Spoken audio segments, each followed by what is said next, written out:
at that time, like I said, when they came to construct the first road in northern Ghana, they came and target where the stone is. And at that time, because of conflict and tribal wars and slavery, communities were not having they were not having peace. So communication to the leaders in those days was a problem. So the contractor came and did his own survey, purposely to construct the first road in northern Ghana. So when the contractor came and started work, he came and met this stone and saw it as a problem on his way. So he pushed it aside just to construct the road. The next day, to continue his work, he came and the stone came back to where it is. Came back to the place that Actually, he pushed it and it came back again. Yes. By itself. By itself, original position. So when he came and saw it the next day, he became surprised. To the extent that he became afraid and left the stone and ran away. But only he got to some point and then advised himself and realized that there are elders. So he came back to the community. This Larabanga community. And then gathered the old people and begged them, persuade to them to know what is around the missing stone site. Besides, he's afraid of his life. So the old people saw that they really need help. So they brought them back to where the stone is and introduced here to them as a holy site. God Almighty shower blessings around this area. Why? Because when you look at Ghana as a country, Larabanga community here has a first mosque that is set in Ghana. Even the mosque in Larabanga, West Africa as a whole, is counted among the oldest. I'm not saying the first, but also counted among the oldest. Why? Because, you know, Islam as a religion at that time, all know that it's born in Saudi Arabia, around Mecca and Medina. Those days, many others tried their best to spread it to the other world. Thank God, one Ibrahim came direct from that area, Mecca and Medina. At that time, Ibrahim has no business apart from to spread the word of God. God being so great, I think when he set off, this was the place he found himself first, purposely to spread Islam as a religion. So when Ibrahim came here first, at the stone side, there was no road at all. But what happened was that they were already carrying slaves across here. Here was noted as Trans-Saharan route. You understand? For slavery. For slavery. And you know slavery in those days threatened peace. One, they kill innocent life. They maltreat old people. They even rape beautiful girls. So when Ibrahim came and saw the activity of slavery, actually it was a worry to him. Besides, Islam means peace. So he needs peace to spread Islam. So all he could do is to depend on prayer. And you know, prayer as a weapon, everything is possible. So Ibrahim spent time here, day in and day out, offering prayers in the name of God. According to what we heard, he sits on this stone every day, every night, concentrating on prayers. And through prayers, peace prevails. No more slavery, no more conflict. Then you know, Islam and prayers at that time, they don't joke. Then you have to target to put up a mosque first. So Ibrahim walked around this area, trying to look at a place that is convenient for the mosque. But as you can also see, the land is not all that convenient. It's so rocky and slopey. By that time, what happened was that he was having a spear. At that time, when you talk of spiritual activities, count the spear addition. Whatever plan ahead of him, you consult the spear. So trying to locate a site for the mosque, he stood by this stone and threw the spear. And trace it. Through the spear? From here. From here? Yes. And trace it. 24 hours, he saw it few distance from here, where they are putting up the Larabanga mosque. According to history, he went there and saw the spear already perched in the middle of the foundation of a mosque. So he went there and introduced the foundation to the workers. So they start working it. And you know, those days, putting up a mosque is like communal labor for every generation. So he broadcast the news to the catchment community. So they all gather to put up the mosque. So after building the mosque, he brought his people back here. Do you know what happened? No. So he remembered that he left his Holy Quran behind in Saudi Arabia. So he did a prayer and then called for it. And the Quran followed in 24 hours. So the Quran, Yeah, which is in Larabanga, yeah, that Quran was in Saudi Arabia. was in Saudi Arabia. Yeah, And actually. the Quran came to Larabanga in Ghana. In Ghana, actually. So who brought it? Actually, he did a prayer and called And he for it. asked Allah to bring it for him. Actually, yes. And then the Quran came. Yeah. So that means the angels brought the Quran. Actually. So that is a full Quran. I'm telling you, when you see the Quran, you know what happened? Nah. When the Quran came, Yeah. it was his first wife who saw it early dawn when she was trying to come out to urinate. In the morning. So he saw it and she was shivering. So meanwhile, the elder man was already aware of the Quran.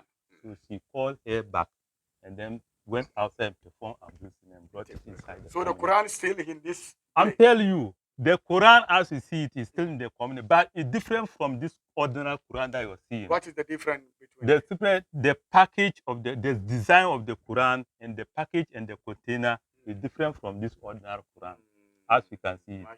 When they are even bringing it out occasionally to read, they carry it. That the respect given to it. Oh, okay. It is that it's not all that big. How size is Actually, it was sizable Quran and covered with black blanket. Oh, okay, yes. Okay. So they annually brought it out. Yes. Okay, annually just to read for the blessing of the peace around Ghana. That is why the main reason why we can see peaceful. And then, like I tell you, when they read it, it will tell ahead of time what will happen in future generations. So you have to be alert. Whatever that you're doing, then you have to be careful. And then go by the way the Quran explained to you. So the Quran will explain, was it the elder or the imam will explain to you what will happen in future? Or no? We have a leader who actually reads what the Quran interprets to him. That is okay. Yeah. Okay. You know, we have past prophets. I know. Their ears and whatever they are doing. So actually, when the Quran came, then he gave it to the community, telling them to regard it and to learn it, to know what is right and what is not right.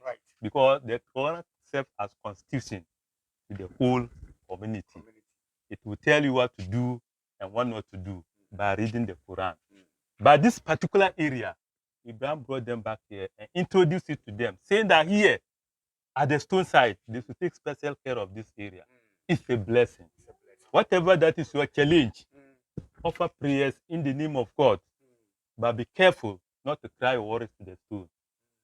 He said the stone has nothing to offer you. Yes, the stone has nothing to offer you. At all. But you are just it has zero. It's Allah who is giving Allah is giving you anything.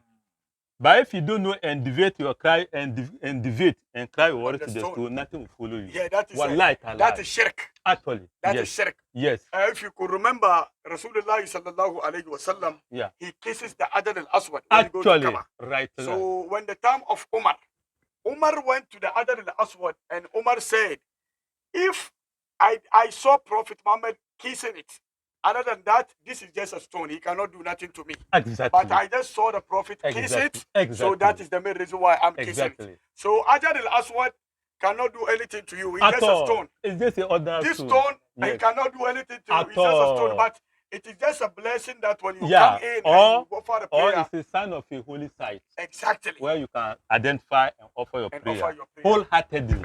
You understand? Yeah. And this stone, actually, honestly, that's the purpose we are around it. To tell what to do and what not to do. Don't damage it. No sacrifice. Don't actually rely. Don't even common water. We don't send it here at all. But wholeheartedly with the faith and belief. When you offer a prayer here, what type of prayer? The prayer is that, you know, human being has many challenges. Yeah. But they follow a ladder. Yeah. One, whatever they are doing, pray for good health first. You understand? Yeah. Pray against your enemies. Yeah. Pray for your work site. Pray for security for yourself. Also pray that God will actually guide you in society and give you your enemies and give you society love. Yeah. When that is done, you're okay. You're okay. Besides that, so people stand here and just raise your hand and pray, right? you can either even stand outside. Oh, you can sit down here. It's saying the whole zone is the holy side. Okay. I'll pray. But you can purpose. You can also touch it. Yeah. There's no problem. Okay, inshallah. But anything after, before we leave, we will also make a prayer, so Allah will accept it. Yeah. Inshallah. Actually. For the blessing of the area. Yeah. That is the one. But I'm not praying for with the stone. No. No, I'm praying to God. To Almighty. Around the area. Yes. And sometimes too, the man even said that honestly, prayer is not all that compulsory here. Yeah. Like the 5 daily prayers for Muslims. Yes. Here is your interest and belief. Yeah. It is not again discriminatory. Yes. You could be a Christian, Muslim, you could be a Muslim. You know, those days, the way a manner you convince your neighbor, you pull that person to your religion. Exactly. You can become a Christian, you can become a Muslim. So personally, they didn't discriminate. Today, many other discriminating. They don't know about it. Actually. My last question before we offer the prayer is: I heard Abdul Nasser was telling me that if there is an accident in this area. Yeah. Let me tell you. Okay, go ahead. You know, actually, this stone area, we have a lot to talk. In case, even that he asks, there are many. So we only summarize something. Okay. In case you invite questions, we elaborate it our best. Okay. Can you tell us a little bit? You talk of I first said of here is serve as protection or security to the whole zone. Because those days, wars and tribal wars and slavery was a business to people. They tried, the brave people, they come and conquer communities, just own it. No government in those days. So at that time, there was a notorious slave raider who was heading toward this side called Samaru Babatu. At that time, according to history, when you hear the name Samaru Babatu, you faint before the man gets to you. Actually, he was so powerful. So when he conquered the western part of the country, Boli side coming towards the northern Ghana, then he reached where the stone is. Under this tree, all his horses were stranded under this tree that you're seeing. I'm telling you, they can't cross at all. 7 days he was here struggling. All he realized was that all the horses were sinking. So he sent delegates to the community, telling Larabanga people that actually he heard of Larabanga, but it's not planning back towards this area. So they should come and actually show him a place to pass. And they did that. They also came with some elders and then showed him a route to pass. That route is still here. You understand? Yeah. So when he passed that area, that marked the beginning that any horse cannot cross here. It will die. A horse cannot cross here. So a horse cannot come at from here all. The horse it will die. Like Automatically it will die. Even so as I'm telling you. Other side. Yes, there is a route for it. When you venture, even this present Yobon King, when they were installing him, Boli side, passing through here with a horse, he died. Go and ask them and they will tell you. People still try tradition and see. But things really happen. I know, I believe in that. I know. Also, when they did the diversion, you don't know. When they did the diversion, at that time, when they diverted the route around the stone in those days, the road network was still poor in the sense that when you both sides of the road, there were some deep gutters. Accidents used to happen there.